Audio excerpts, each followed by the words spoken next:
good to see you all. So thanks for joining. Thanks for joining the second in the Australasian Women in Emergencies Network conversation series. And today I'm so excited to have what I call a fellow South Australian. We've borrowed her from, is it Tasmania or Victoria, Georgie? No, Tasmania, yeah. We'll borrow Georgie from Tasmania. We're happy to have her as honorary South Australian. I've known Georgie for some time and she's had a number of different roles.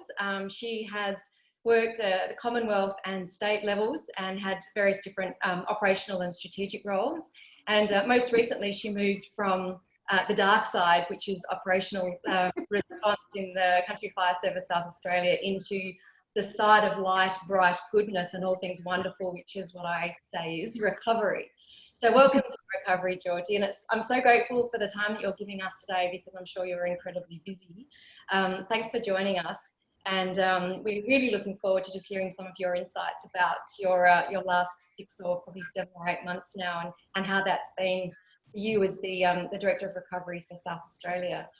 So I guess, yeah, thanks for joining us. And if you just want to start by telling just what happened, what has the last 6 months been in terms of particularly the couple of... So like everyone, enormously hectic. You know, I'm really conscious that, so I guess my intention is to have this conversation with a focus on South Australia and I guess to recognise for us, I absolutely acknowledge and appreciate that. All good. I acknowledge and appreciate that in other jurisdictions there has been just events of unfathomable scale. So while I recognise nationally South Australia's events were in terms of fire scar sizes and losses not as significant in size as those in the eastern states, for South Australia, just one of the events that we had this summer has been bigger than anything we've ever encountered before. In recent times, I preface that. So I guess when I talk about it being a really big year for us from an operational point of view, it's about how did we find this, because our systems, I suppose, have been built for something slightly different.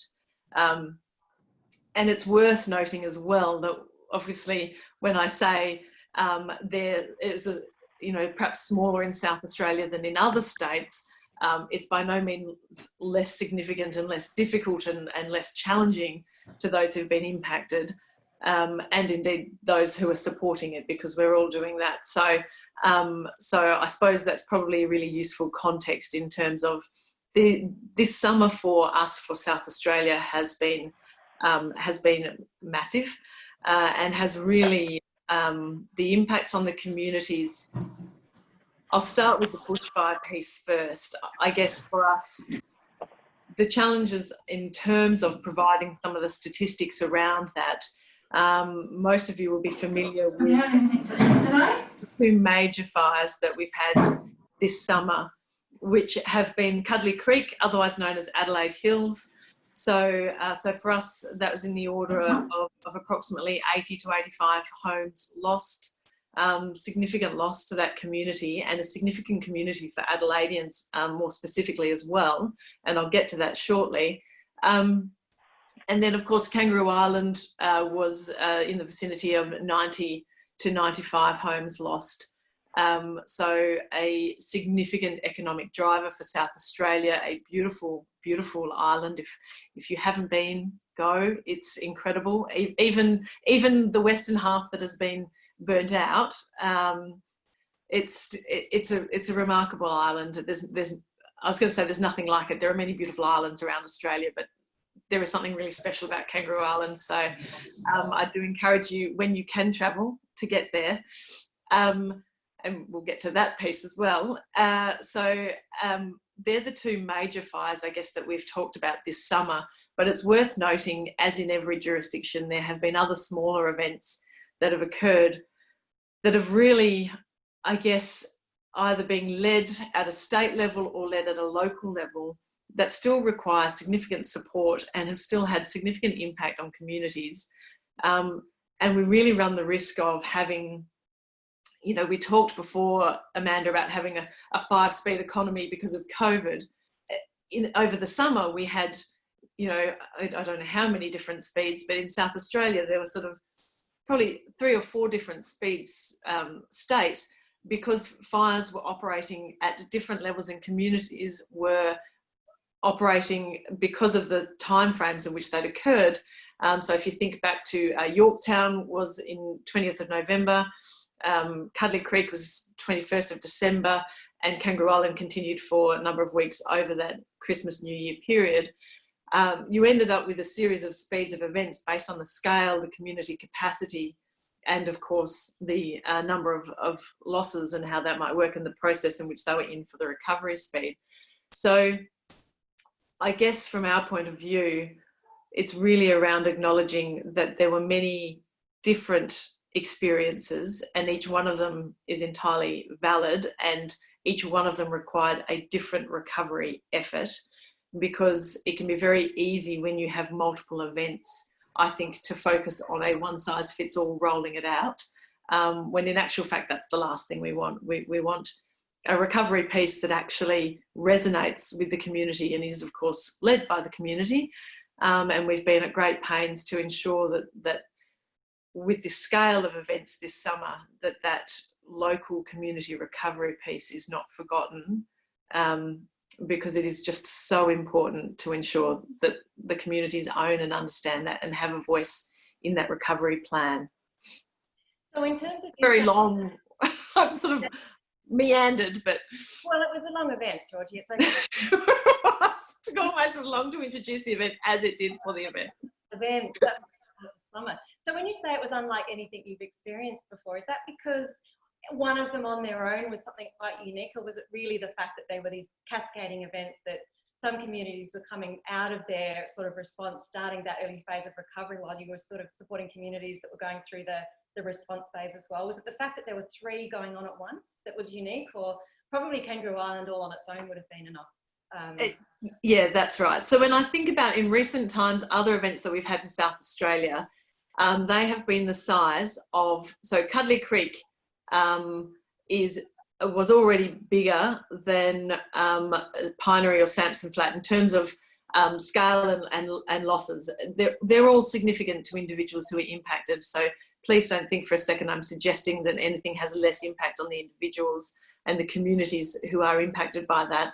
But so it was, when we go on to talk perhaps a little bit about the governance that sits around how we support those communities, it's important to understand that how we set up our governance arrangements, you only really build systems to support what you know and what you suspect will occur. And really this summer was far bigger than anything we might have anticipated in South Australia's, you know, typically low profile environment. From there, I would also say it was complex because, as you point out, things were happening at different series of events or different timeframes. So, which ultimately meant that, as you say, yes, we were supporting some people in response, another one in recovery, you know, or a relief throughout that process, which does make for it just requires a really disciplined approach to supporting those communities. So, dare I bring up the C word? So 6 months, 7, 8 months on from the fires, what we sort of got slammed with was some really complex cascading bushfires with an overlay of COVID on top, with a pandemic, which we talk about in scenarios, don't we? Hey, imagine if a pandemic happened now and then we end the exercise. But we got that. We got that this time.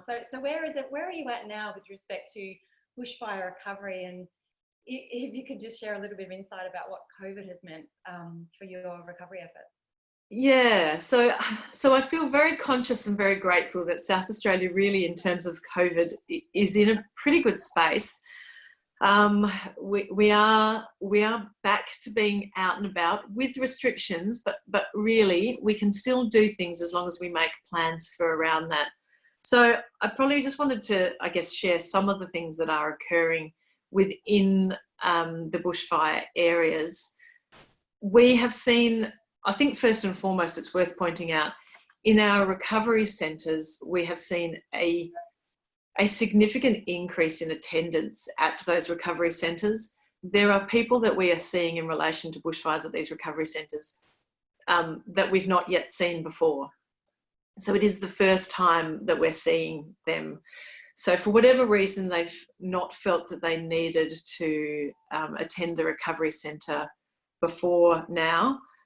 6-7 months on, they're coming in because they've obviously got to a point where they have recognised that they need some support. There are a number of reasons why I think that's the case, and why we're seeing more now. I think in general, in those first few months, people think that they are going okay. And then I think over a period of time, that changes. The exhaustion of keeping on, so to speak, just becomes too much, which is entirely, of course, human and to be expected, and nothing new to people who work in the space. But I think there's been quite a bit of that.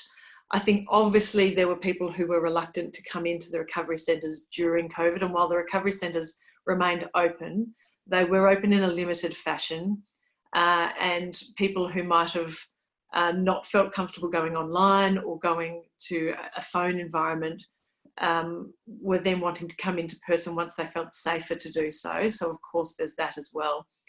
I also think without a doubt the additional impact of COVID, whether that be financial, employment, time, connectedness, isolation, all of those aspects of COVID, I think really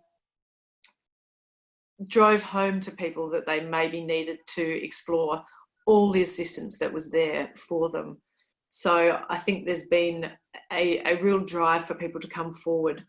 There's also been the suggestion from some people that I've spoken to that actually as people have come to something as transactional as tax time to sort of, I guess, revisit their finances from the previous financial year, and as they start to look forward into the next, that's been the trigger for them to understand, okay, maybe I will come in and see what's happening at the recovery centre and see if there's anything I've missed now that I'm in a slightly clearer mind, or potentially that actually I thought that I would be able to solve this independently, and I really can't.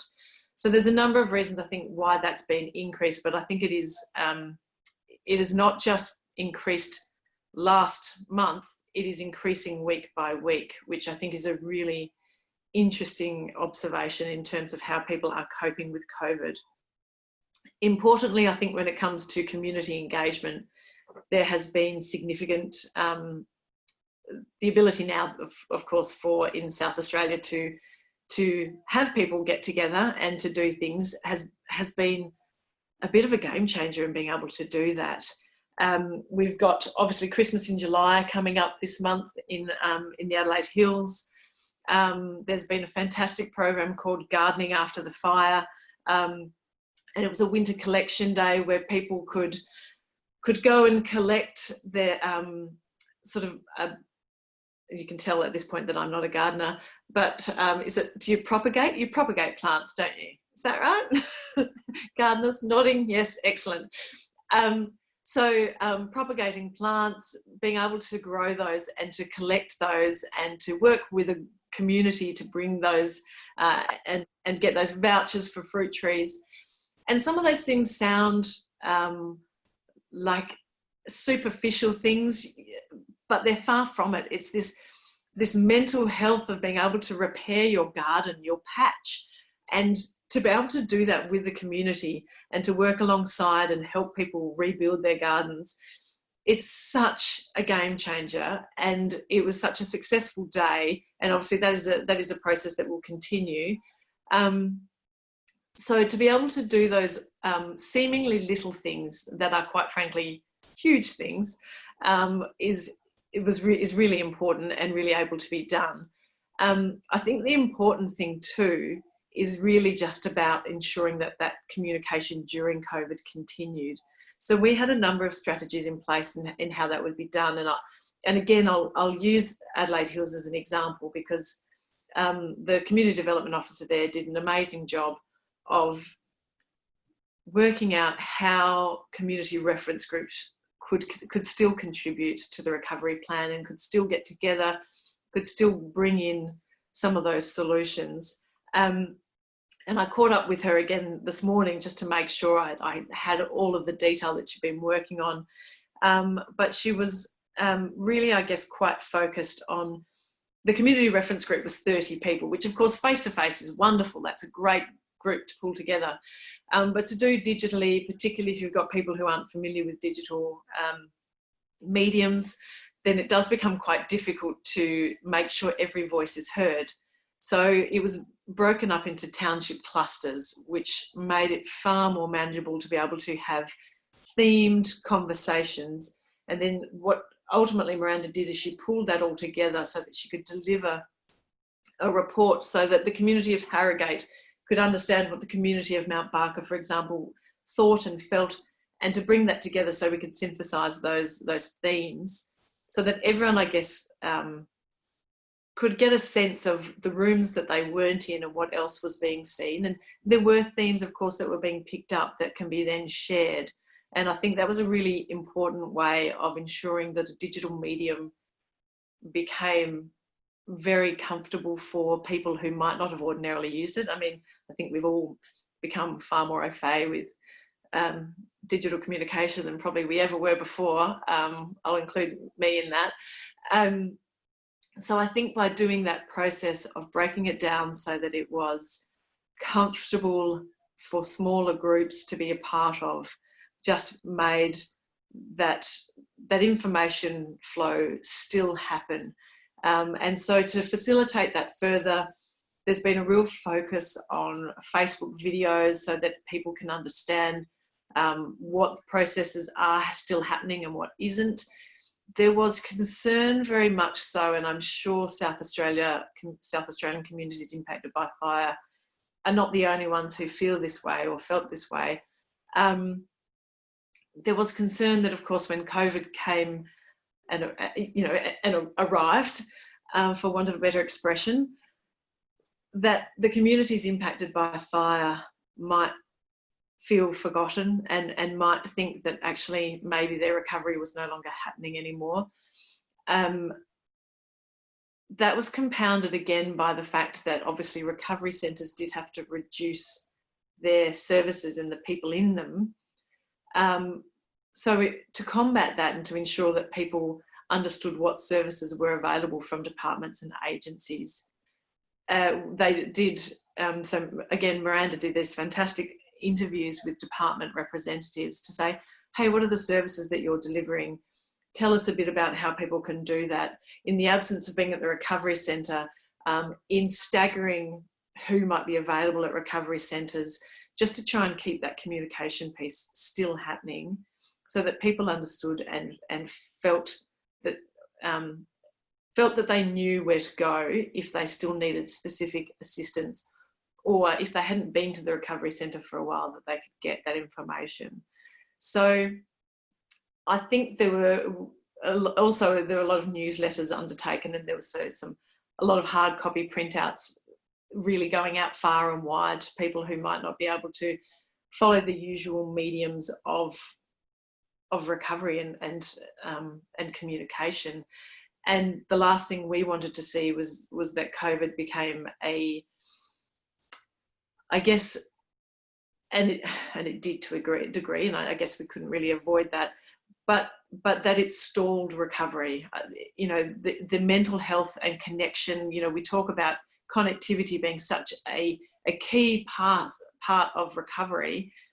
To not have that and to run the risk of COVID hijacking that is really detrimental. So that was the key focus, to get around some of those components during COVID. And of course, as I said earlier, we're now in a position where we can start generating more community engagement and having those face-to-face events and town hall meetings so that people can actually get back to connecting, which is really just so critical. Georgie, I've been, as you know, I've spoken to you about it, and some of you others are aware, I've been working up in Northeast Victoria in the last couple of months, and one of the things that that I saw unfolding, I should say, was the blurring between people's recovery needs as a result of the bushfires or COVID. And in addition, in the Northeast, we had some flooding events and landslides, which further complicated some of the properties that had been impacted, and they got the triple whammy. It got really hard and confusing to understand. You know, are we supporting people? Are there mental health issues here as a result of COVID, or is this the bushfires? And does it really matter? I don't think it matters. We're supporting communities where they're at, but sometimes funding becomes a bit of a complication. Did you have that complication as well? Yeah, we absolutely did, and we absolutely still do, because I fundamentally agree. It really oughtn't matter what the disaster is that communities are responding from, or that we're helping to support in the recovery process, I should say. But you're right, when it comes to funding, it absolutely does make for a challenging process in terms of where people might get that support from and how we might deliver that support. Without a doubt, confusing, and I think those compounding factors, you know, I alluded to the fact at the beginning of our chat around the areas that have been impacted for South Australia. Adelaide Hills, big tourism space, Kangaroo Island, big tourism space. So Kangaroo Island receives international cruise ships on a regular basis during the summer months. Obviously, they were all redirected during the fire timeframe. And of course, the plan was to immediately bring those cruise ships back to Kangaroo Island straight afterwards, because that was the tourism. It's a massive economic driver for South Australia, and of course for Kangaroo Island as a community as well. But with COVID, obviously cruise ships became not very on trend, and became a complication in themselves. So from our point of view, what was going to be part of the economic recovery and support process was then taken away again. And so the compounding factors of just when you think you've got a solution as a community of where you're going to get your next paycheck or your next lot of business from, it walks out the door because of another disaster, is just incredible in terms of the sense of loss and a sense of unjustness, I suppose, around that, which all requires support, whether it be economic, mental health, whatever that might be. So in terms of the funding, I think we've still got a long way to go in terms of how we make that easier for people. I have no doubt that when I think of the funding streams that exist from a government point of view, I don't think anyone can really suggest that they're straightforward. So for individuals who are managing losses and looking to restore businesses, farms, families, you name it, I think that access to funding is very, very difficult, and I'm sure we'll see recommendations around that into the future. I want to talk about two from here, some opportunities. And I'll just kick off with a comment about the township groups and how to do things differently because of COVID. I wonder whether you think differently because of COVID that you actually might integrate into your normal recovery practices because it works quite well. So irrespective of the pandemic, can you hear me okay? No, not at all. Sorry, it's really staccato-y. Yeah. Talk about the future.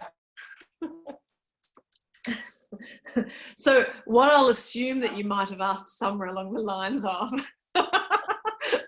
was something around, does our business as usual recovery activity meet the future requirements of disaster management as we progress forward? That sounds like something we might want to talk about. So I think from our point of view in South Australia, and I'm going to assume that we're probably not the Lone Rangers in this regard either, is that, I mentioned earlier on that really we prepare for what we know, the known knowns and the unknown knowns, etc. We do work to what we believe is the most likely scenario to occur, or series of scenarios that will occur. And we had cause to reflect on this in 2019, which now feels like such a long time ago, when we were lucky enough to have University of Tasmania come over, not through my own doing because I'm a Tasmanian, it's purely a coincidence.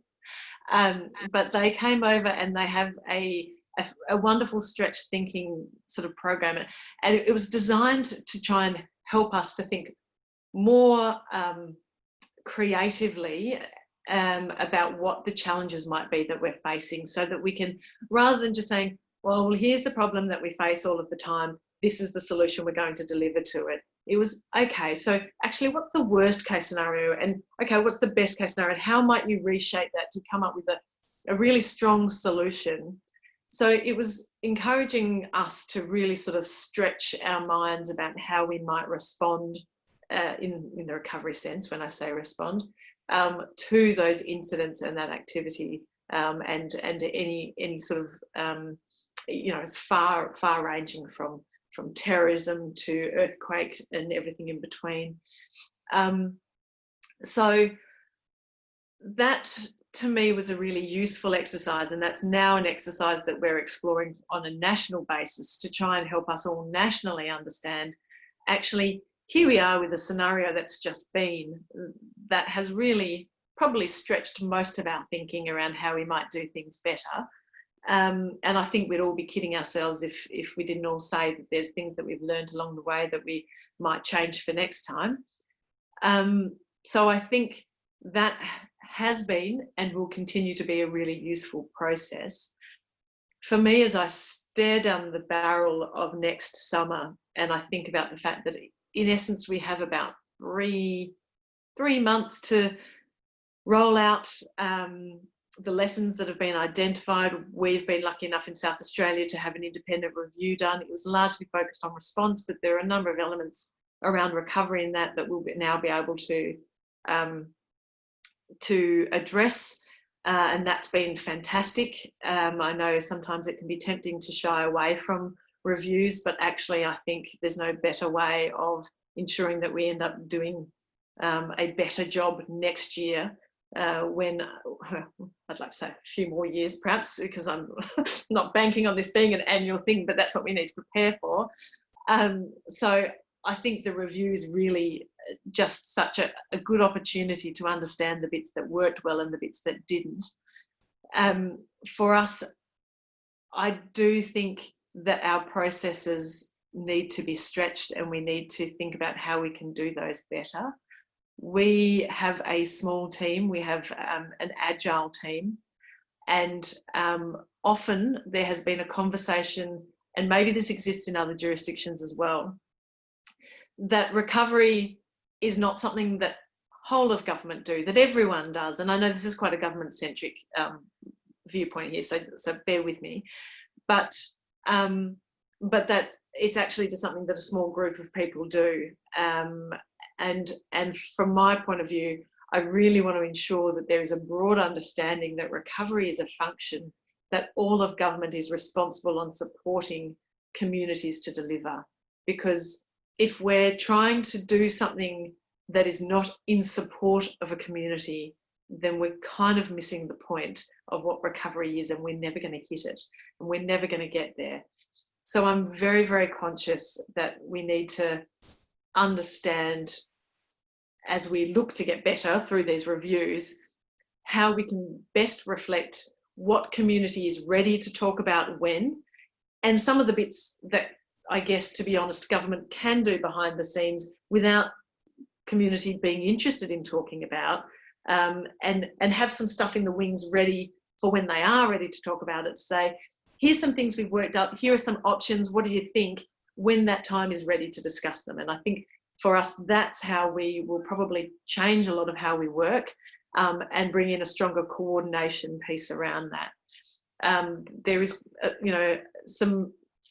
some terminology opportunity, I think, to be gained as well, with bringing in more people in recovery from a government and community conversation, making sure we're all using the same language and we're all understanding what that language means.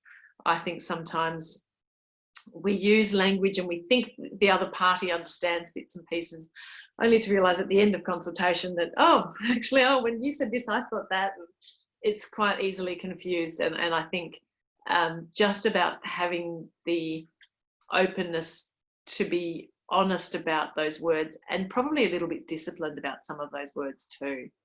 There's a couple of questions in the chat. Amanda, I don't know if you're back on. I don't know. Can you hear me? Oh yeah, that's not bad actually. But anyway, you're doing a fabulous job. So there are some questions, and I'm happy for you to carry on and read them out and answer them as you will. Okay, excellent. So I'm just looking at some of these now. There is a comment here about public information, and because this is a bit of a soapbox of mine, I'm just going to hijack that comment and and talk to that if I can. So we have had some really valuable experiences, I think, around public information. So I guess to explain my background as coming from a response space, when I think of public information, I think of warnings. And I don't know if that's just, I guess, my experience of it. I feel like public information can sometimes be really one-dimensional. It's just information out. And I know that, in the broader AIMS system, there is, of course, intelligence coming in. I'm really conscious that when we moved recovery from response to recovery, that it really needs to be about communications, because you need to start that listening piece straight away, and people need to hear that they need to be able to hear the message that's been said, challenge that message, and keep that loop going. It's not just a in-out sort of conversation. So I'm really very conscious that the change so in response, I feel public information has a very clear role. In recovery, I think it needs to be more nuanced and, quite frankly, more sophisticated, to really share that information in and out, and at some point to ensure that the community's voice is being heard in that communication, that they can actually run with that themselves, rather than feeling like there's always this paternal arrangement that needs to exist with government always delivering the information. I just think sometimes public information can be misconstrued to be government delivering a message, and then, which is not at all what we're after, and I think requires some discipline around that, and I think that is challenging when you're moving quickly to achieve. Yeah. Okay. So are you hearing me okay now? Oh yes, that's lovely. Yes, I can. I'm so glad I'm back. So there are a few questions being written up in the chat. I just want to invite everybody. I'll flick around. I've got two screens. I'll flick around, and if you've got a question, just stick your little blue hand up if you know how to do that, and I'll come to you as well if you want to ask your question out loud. But we have a question here from Sandra, Georgie. How much does drought recovery also cross over fire, COVID, and economic recovery? So much and so little simultaneously. I could get really bogged down in a policy answer around that. I will say one policy piece, which is really, I would argue that recovery from drought, aside from being incredibly long term, I mean, even longer term, if that's even possible, recovery from drought, I think, is very similar in its process to bushfire recovery or any other natural disaster recovery. And I use bushfire because in South Australia we are quite bushfire centric. That is our primary risk. So forgive me, that's a very sort of typical kind of South Australian comment. Look, I've only been here a few years, Amanda, and I'm already. Okay, so can I? Yes, Sandra. Yes. Georgie, I was just going to say, I mean, for me, I'm thinking that we're talking about recovery, but we're also, the crossover is mental health, and then that links to the funding. So what you're finding is that people are, I suspect, people coming to you have already got complex needs, and so that having that funding source that is really only targeted for fire or for drought or for this or for that really doesn't cut it, does it? As you've already said that. So then actually supporting people with complex needs also needs to be backed up with people with expertise who know how to do that. So there's another level of actually opportunity, I guess, for us as practitioners to be able to enable that in some way or other with the people that are working on the ground doing the community recovery. I completely agree, and I actually think, you know, to give it the full spectrum, one of the other challenges at, say, a state level is the policy piece around acknowledging that drought policy is actually managed by an entirely separate area at state and federal government, which means getting those to integrate and talk to each other is very difficult. And we've long had the conversation, you know, if you think about DRFA as a cost-sharing mechanism for bushfire, and I know this is sort of the governmentese component, but if we're not having those same synchronised conversations in the drought space, we're never going to be on the same page around that, and that is only to the detriment of the community, who are invariably likely to be suffering multiple disasters, of which I would argue drought is a disaster. Okay, let's fix it. So, I'm going to mute myself now, otherwise I'll be a nuisance. Everything from South Australia. Lead the way, pioneering. We've got some really great questions coming up, Georgie. There's an observation there regarding reviews, inquiries, royal commissions, which I'm banging on about at the moment. I'm not interested in another royal commission about response. I really want to have a royal commission talking about recovery. So I'll be, and when do we do that? Because, do we do it 1 year, 2 year, 5 year, 10 year? So that's a great observation. Thanks, Anne. Scotia's got a question there regarding what are we doing around supporting the workers in the sector around the continuing stress cycle as the impacts continue to cascade, and there's less of an opportunity to rest and regain clarity around insight, decision-making, collective thinking. Scotia, you've just written an essay. Do you want to jump on and ask your question? Sorry, it's a bit of a blah, blah, blah, but I suppose I'm reading a lot about the impact of longitudinal stress, and seeing that very evidently in a lot of the people and partners that I'm working with. And I'm wondering how we often talk about recovery in terms of communities. We don't often bring in the conversation around the workers, and if they're continuing to be impacted by these regular and growing cycles of expectation and work, how do we ensure that we're in a state to be able to make good decisions in the first instance, but to be able to have clarity to see into the future, because stress debilitates all of those capacities in our psychology. Yes, agreed. I'm not sure I have an answer for you, other than to say. Well, it's more. As collegial partners, how are we putting in structural opportunities as well as relational opportunities to be able to decrease stress or take some of the bricks away from the weight that we carry, so that we can manage effectually long term. I agree, and I think sometimes the language around first responders can sometimes both hinder and help, depending on how you define first responder, because I think sometimes there's a temptation to move that into the response and the community space, which is, don't get me wrong, incredibly important as well. but I'm really conscious that actually it's the long lag in recovery that provides such a level of fatigue for both communities, informal leaders, workers, whether they be front of house workers, so to speak, or back of house. The deadlines that you're seeking to meet and the support that you're seeking to give, you don't get that downtime. So that fatigue exists completely.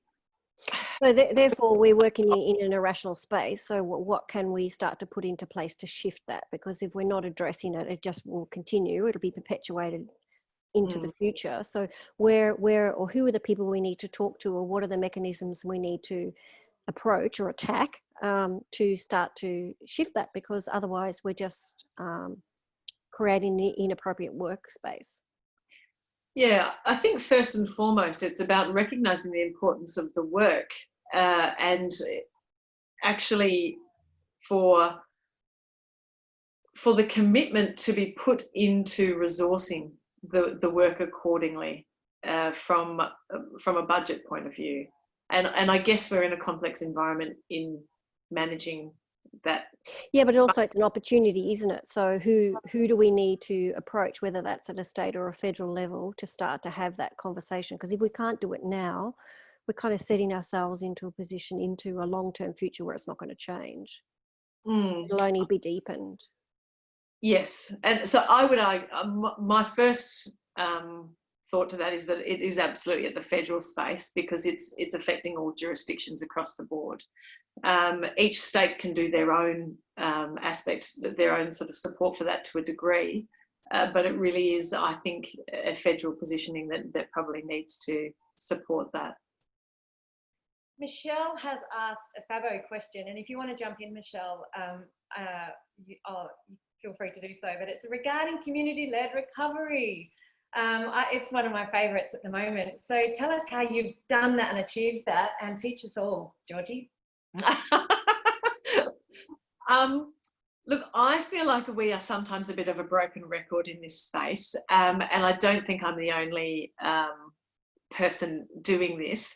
But sometimes when an event is large and on a national scale, there is often a real impetus to ensure that activity is happening and things are being done. Sometimes that can be really hard to ensure that that's being done at the pace that the community wants and needs, and that the community have been a key proponent, engaged and empowered to be a part of that conversation. So I am very conscious that, along with many recovery-focused individuals, have been a bit of a broken record about the importance of ensuring community-led is retained. I don't have any magic bullet around how that's been done in South Australia. For us, that has been a bit of a long, hard slog, really. What it is about embedding people. One of the processes that we commenced, and we used it for the first time this year, and I've got to say it has been a bit of a game changer for us, is because South Australia works to a slightly different process. Our councils don't tend to lead relief centres and recovery centres and full-blown recovery. Where we identify that it's a significant event, state will stay engaged for a longer period than other states. And I know that's not true of all states, but for South Australia, we recognise that many councils don't have the depth of capacity to facilitate recovery. And so where we know that to be the case, we stick around a bit longer, or where the event is larger. So in order to do that and to make sure that that support is localised but connected with state, if that makes sense, we appoint a local recovery coordinator. And what we did last year, we recruited, or we shortlisted a range of local recovery coordinators, and we took the liberty of training them over a 2-day sort of residential course where we could talk to them. They were people who might have been familiar with emergency management, who had strong leadership, understood community, had a sense of the importance of recovery, obviously, because they'd applied for the role. And then from that point of from there, we were able to sort of, I guess, give them some of the tools and practicalities and principles of recovery and how that works. And this summer was the first time we utilised some of the members of that pool, where they have either a local connection to the area that they're appointed to, where we can, obviously. And that has been fantastic because they then become a bit of a community champion. They are part of all the state committees, but their role is really to agitate for the community and really, dare I say it, you know, keep the bastards honest kind of concept. That sounds dreadful, but you know what I mean, in terms of their role is to ensure that they are representing the voice of the community, and that they're understanding what's happening at the state level, and that is a meaningful connection. And for South Australia this summer, that has been incredibly valuable. It's happened in previous years, but to have a pool of people that we could pick straight away and we had a shared understanding with them already has just been wonderful. And to my mind, that does actually really connect some of that community-led piece back into the apparatus that it needs to around that broader state piece. Thanks, Georgie. Sorry, it's Michelle here. Just a question, when you talk about giving those local area coordinators training, is that community development training, or are we only looking at emergency management training? Because I think sometimes, and from my experience, what gets lost is that actually community development should underpin community recovery, not emergency services and emergency management systems. Agreed. Absolutely. So we often talk about resilience, community development and recovery really all being, you know, inches apart in terms of what they undertake. So it's a little bit about emergency management, because I think it's important that they understand the world they need to operate in when they're doing that. But no, it's quite often, we did it last year for the first time. We will continue to finesse it, but it's really around toolkits of how to do, how to ensure engagement exists, what they need to be conscious of, how they might harness local council community development that already exists, for example, that recognition of treading lightly, listening loudly and understanding that. So I agree it needs to include community development, and I think that's something that we could absolutely finesse further, as in there is scope to finesse that further, and we will continue to do that. And I'd be even more specific about looking at asset-based community development, because community development is quite a different beast in itself. So, yeah. Yes, good point. Feel free to have your website in the chat box, Michelle. We know that you're about asset-based community development. No. Sorry, Amanda, I don't know who you were speaking to then or what you were saying. Was it me? I thought I heard Murrindindi at the end. That's why I chimed in.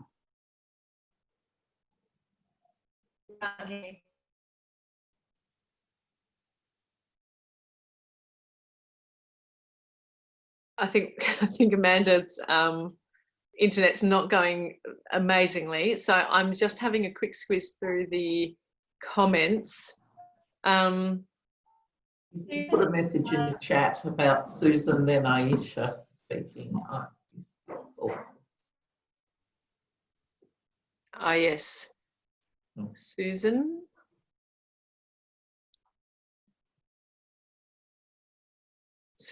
Yes. How important is resilience to community recovery? I'm just going to go ahead and answer that.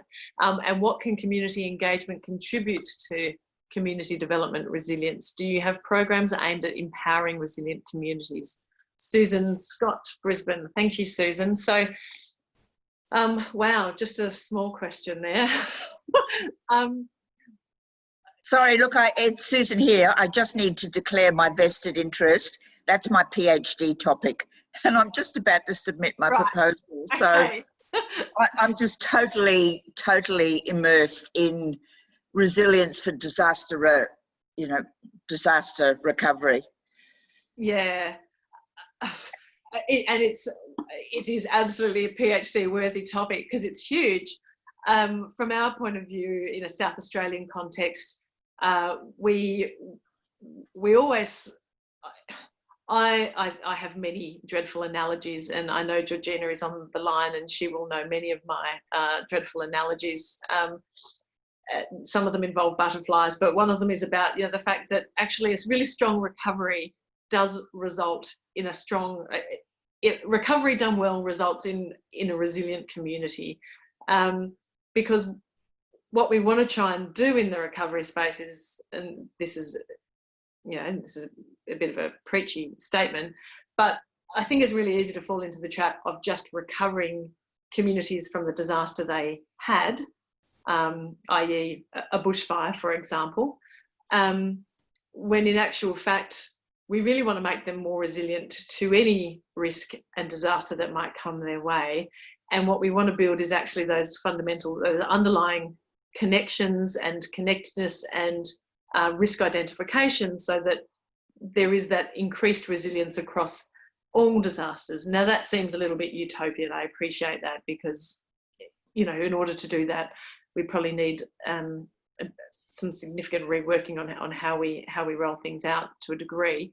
Now I've forgotten your original question around resilience, other than, yes, it is very important to us. We do work with, and I'm going to have to scroll up to your question here. Sorry, Susan. Where contribute to, yes, can community engagement contribute to community development? Yes, without a doubt. I absolutely think that getting a community to build their own recovery plan is exactly how you build resilience. So one of the really good examples in South Australian context is a couple of years ago we had the Sherwood fire.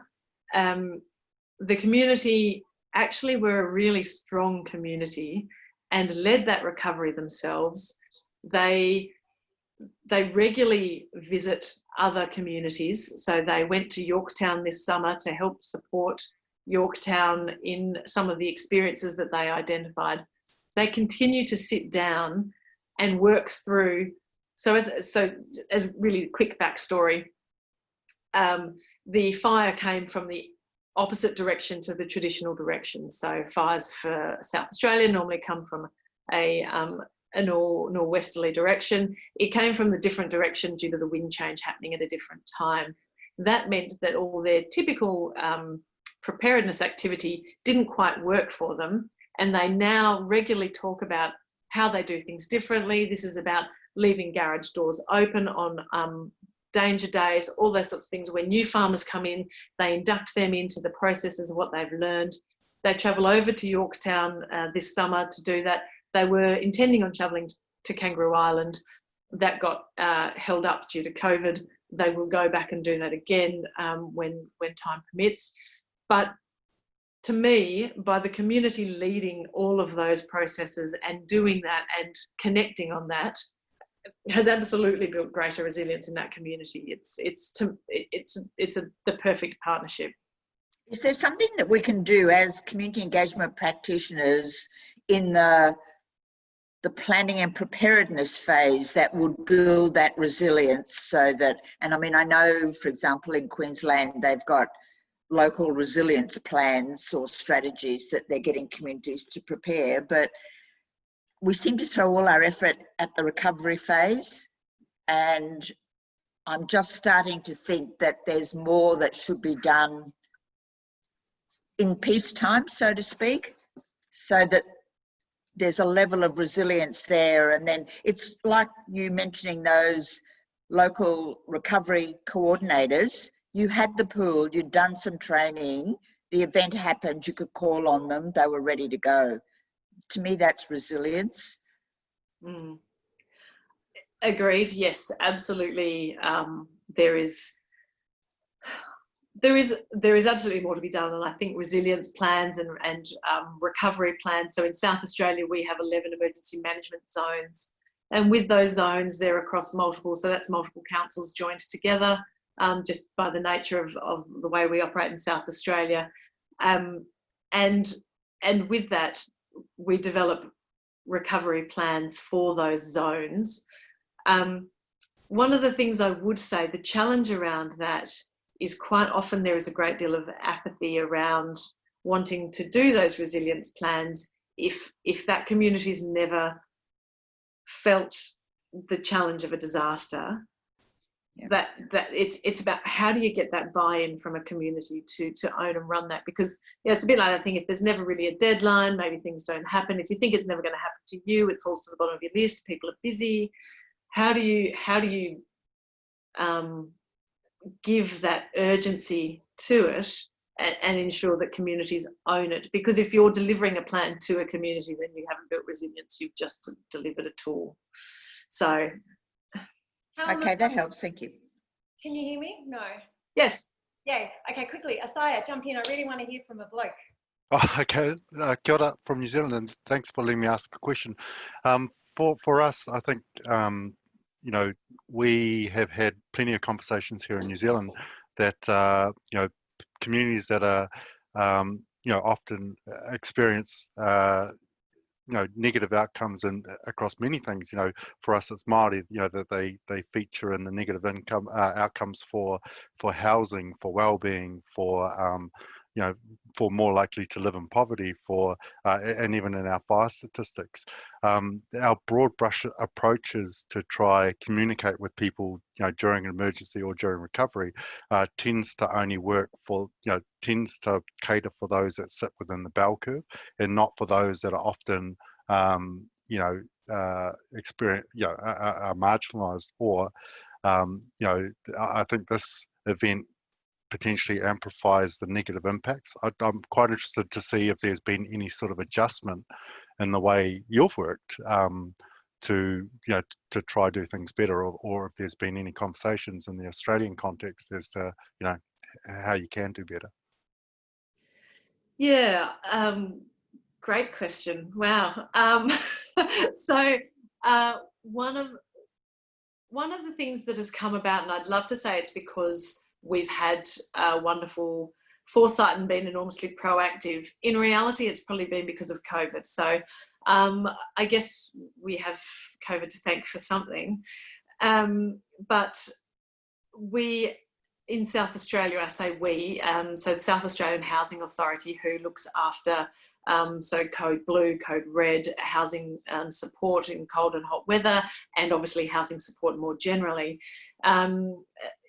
As with every jurisdiction, there's been a real focus on making sure rough sleepers are housed during COVID.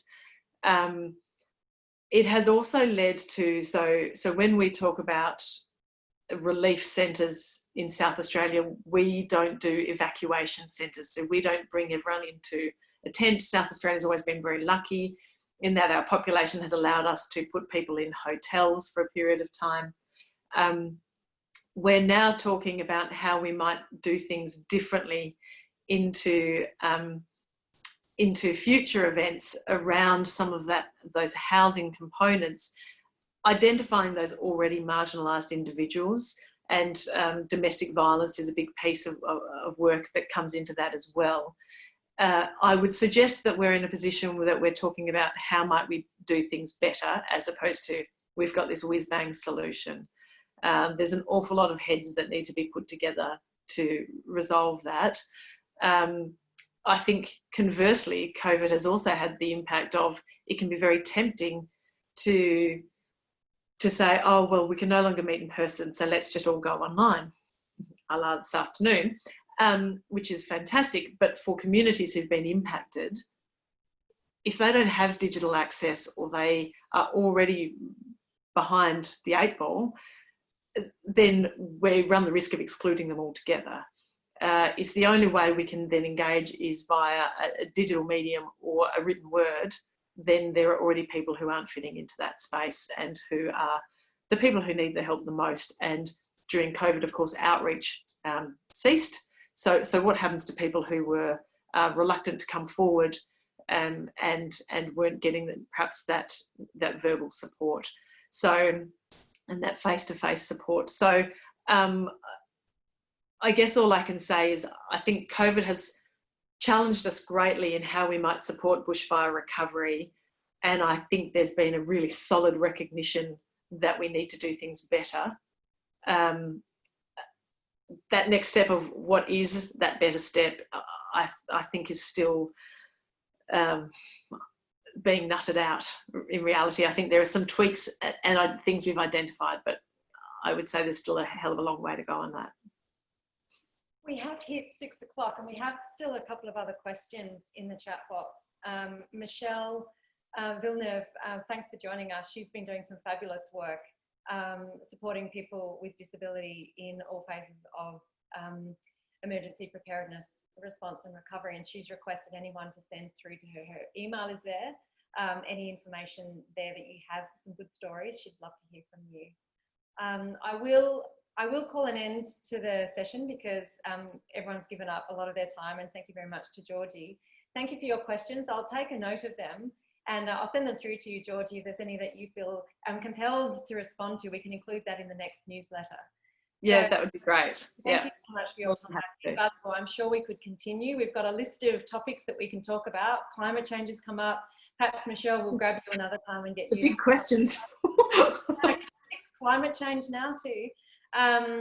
So look, I've really appreciated all of your contributions, seeing your beautiful faces. I miss you all very much. It's nice to have you all in my home, and I hope you can join us for the next conversation next month.